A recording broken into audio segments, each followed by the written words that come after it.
Have you ever heard of The Elf on the Shelf? It was a children's book released in 2005 that follows an elf who reports to Santa on who's been naughty or nice. Later on, they made it into a TV movie, and now it's a really popular game with kids around Christmas time. I'll never forget that elf. The one that terrorized me only a few weeks ago. I consider it a miracle I'm still here today to tell you about it. It all started the day after Thanksgiving, Black Friday. I'd just gotten home with my family, Mum, Dad, and my 5-year-old brother Carson. We'd been shopping all morning, waiting in lines trying to get the good deals, the whole thing. When we arrived home, I was the first one to open the door, and that's when I saw it. There, on the coffee table in our living room, was a bright, shiny red elf, just staring at me. I froze. That wasn't there when we left. How did it get there? I was pushed through the rest of the door by my brother, who saw the elf but with a much happier reaction. He ran to grab it when my mother came through the door and yelled, "Carson, stop!" My brother froze and looked back at her in confusion. I did as well. My mother hurried over to the elf and said, "Now both of you sit down and listen very carefully." I was still confused as hell. What was she up to? Still not knowing, I complied and sat next to my brother on the carpet facing my mum. Now this here is a very special elf, one who must not be disrespected. She then bent over and picked up a book sitting next to the elf, opened the front cover and began to read. This is an elf on the shelf. He is a special scout elf who zips back and forth to the North Pole every night and reports to Santa on whether or not the children he is looking after have been naughty or nice. She went on. Once a family has adopted an elf, they must give it a name for it to receive its Christmas magic. Christmas magic? What a bunch of bull. I was 12 years old at the time and was well past my days of believing in Santa Claus or the Easter Bunny. I certainly now wasn't going to believe some stupid elf was going to come alive with Christmas magic. Each morning, the elf returns to his adopted family and is in a different place within the house, she continued. Sounds fun, doesn't it? I was way too old for this crap. I mean, seriously, who would believe this bullshit? I then looked at my brother who was rocking back and forth, cackling and clapping his hands with joy. My mother went on. Now there are only 2 simple rules that all children must follow with an elf in the house. First is that the elf can never be touched. If an elf is touched, it might lose its Christmas magic. Thus, it won't be able to fly back to the North Pole anymore.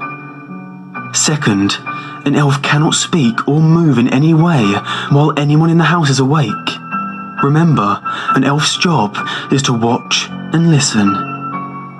I seriously couldn't believe what I'd just listened to. You expect me to believe this crap? I objected. "James!" She yelled at me. I was still looking at her with the same look a child might give when told he has to share his toys with his brother, which I hated.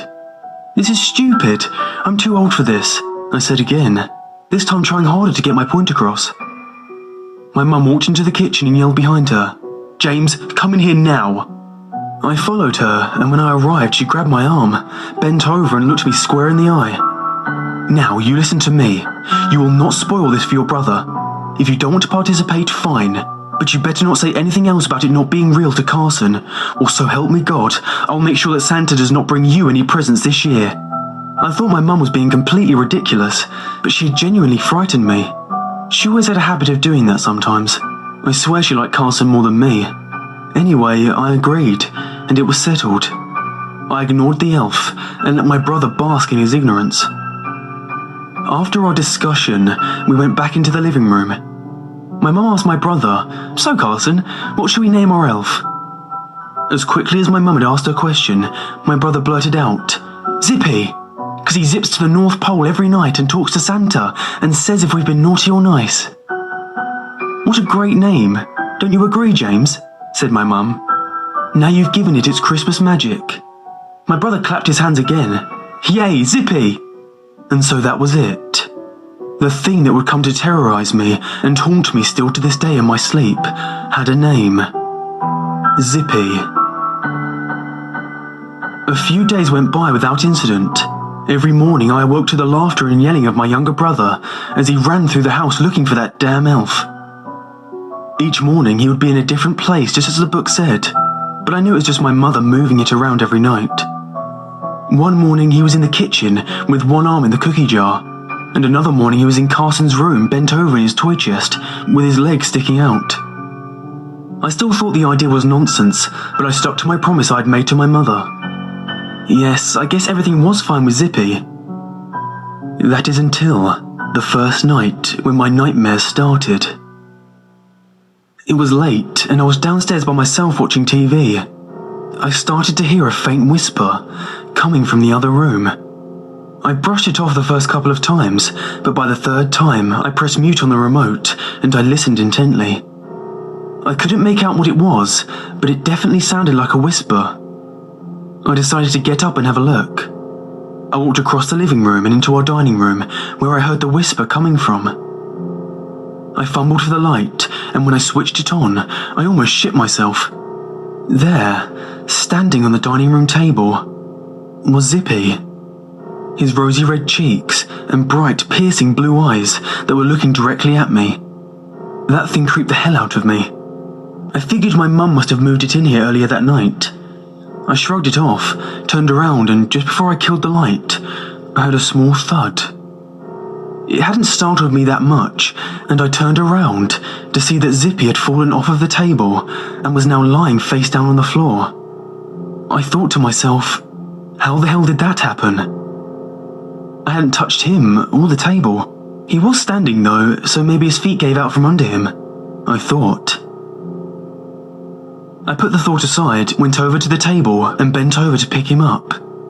Just before I grabbed him, I remember what my mum had said about the first rule. Zippy can never be touched. I'm not sure how long I stood there, bent over thinking about that. This is just stupid, I thought. I don't believe in this damn game anyway. I got my senses together and grabbed the elf. As soon as I had touched him, bang! The light bulb above my head blew out, and I almost dropped him. Standing there in the darkness, I suddenly felt very cold.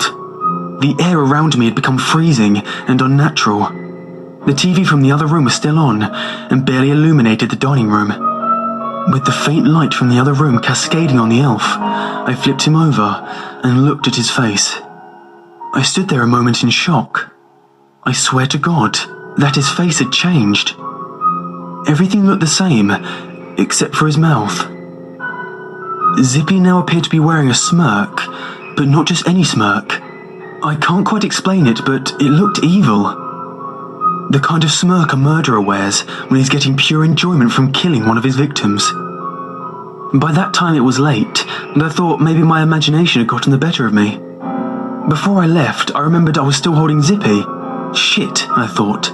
I didn't want to disobey my mother, so I carefully put Zippy back in the position he was standing in on the table and left the room. I went back to the living room and turned off the TV. I turned on the hall light and proceeded towards the stairs.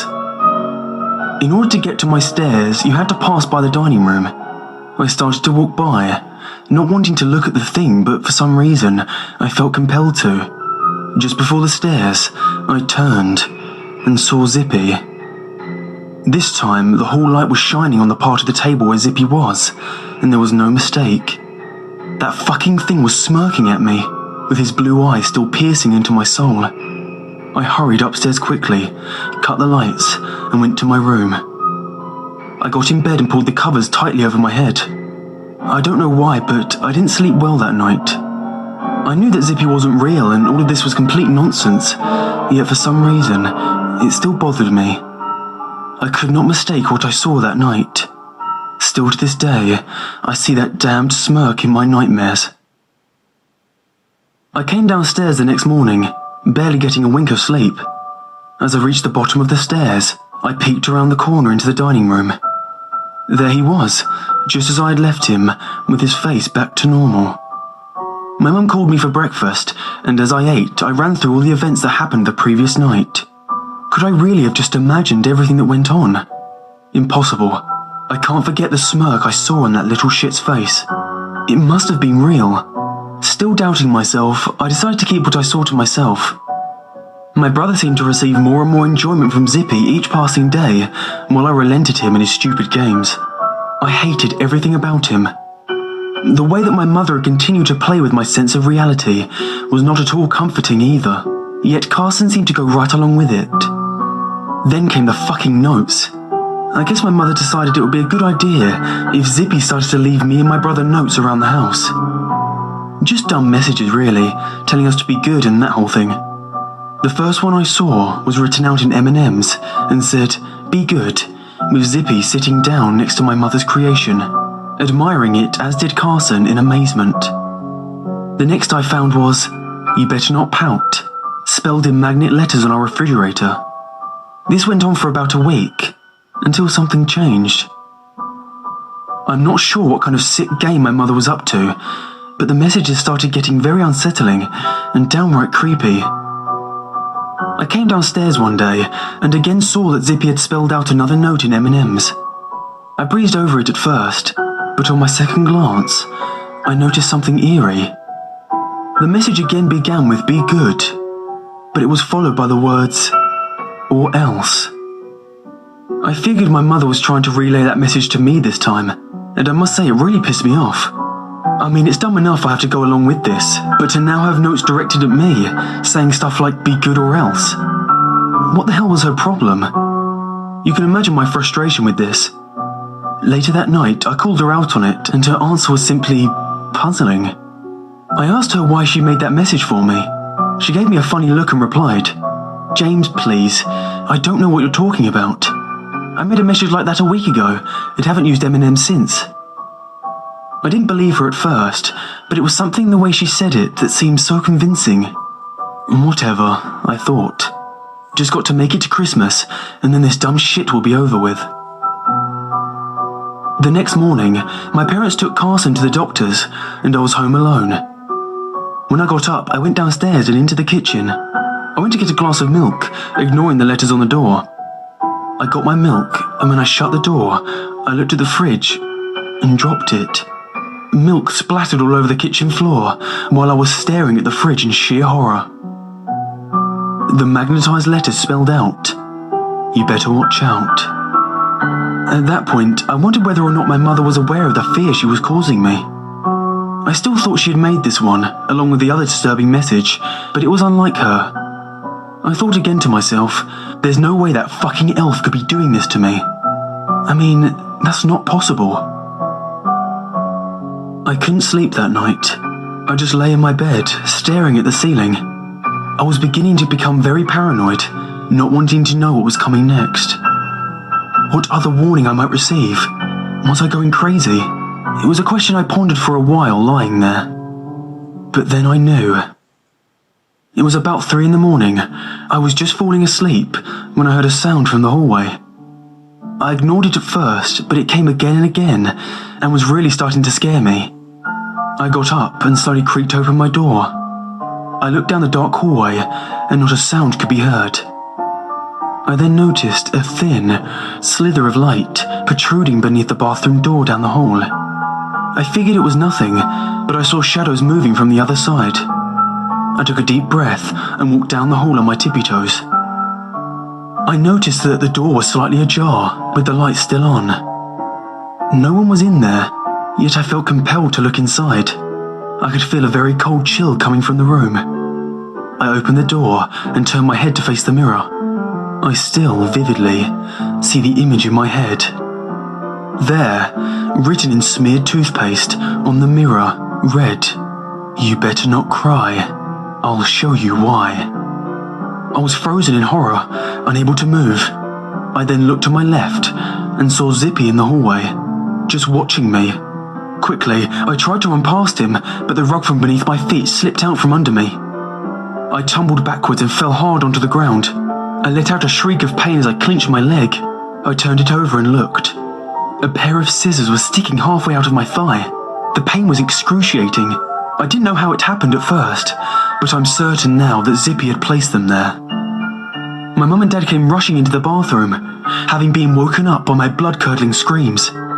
My dad got the first aid kit from the medicine cabinet after noticing the scissors driven into my leg. I looked up and saw that the mirror displayed nothing but smeared toothpaste. The message was gone, and Zippy was nowhere to be found. I was rushed to the emergency room where they removed the scissors and gave me a tetanus shot. My parents asked me what happened. I told them it was Zippy, but obviously they didn't believe me. My mum became very upset with me, saying that I'd broken the promise I'd made to her.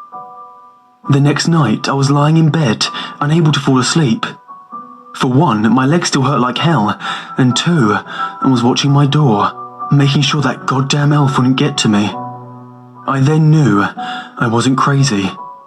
That fucking elf was trying to kill me. I eventually passed out several hours later from exhaustion. When I woke, it was still early morning. No one else was awake yet, and I didn't find a need to get out of bed. It was still pretty dark in my room. I shifted my gaze towards my desk, and that's when I saw him. Zippy was standing on my desk, looking at me with those hollow blue eyes, and wearing that undeniable smirk. I couldn't breathe when I saw him, and about crapped myself when I saw he was holding a note. I was still paralysed by fear, but somehow my body was able to crawl out of bed and walk over to the desk. This time it was different. The note was handwritten. I looked, and I knew it wasn't either of my parents' handwriting. I held my breath, took the note out of his hand, and began to read. "You've been very naughty. You cried when I said not to. Santa doesn't like that." I couldn't take it anymore. I took the note with me, walked down the hall and kicked my parents' door open. My mum awoke suddenly and I showed her the note. She became very upset and the colour had drained from her face.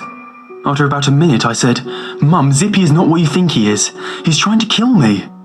I pleaded with her for a while and yet she still didn't believe me. She did, however, become very concerned with my mental state. Later that day, she scheduled an appointment with me to talk to a psychiatrist. It didn't go well. She said that I was starved for attention and that I was making up these stories about Zippy as a way of reaching out for a reaction. I argued with her, but to no use. After all was said and done, the psychiatrist suggested to my mother that it would be best for her to get rid of Zippy. I don't know how she did it, but my mother agreed. Later that day, she disposed of Zippy and had to tell a sob story to Carson. My mother said, "Carson, you've been such a good boy that Zippy doesn't need to watch you anymore. His job is done, and he needs to go watch other kids and make sure they'll be good as well." My brother was upset, but seemed to understand. Everything returned to normal the next week. Zippy was gone, I was out of school for the holiday, and I finally started to get into the Christmas spirit. I thought now I could really enjoy Christmas, and my life will be back to normal.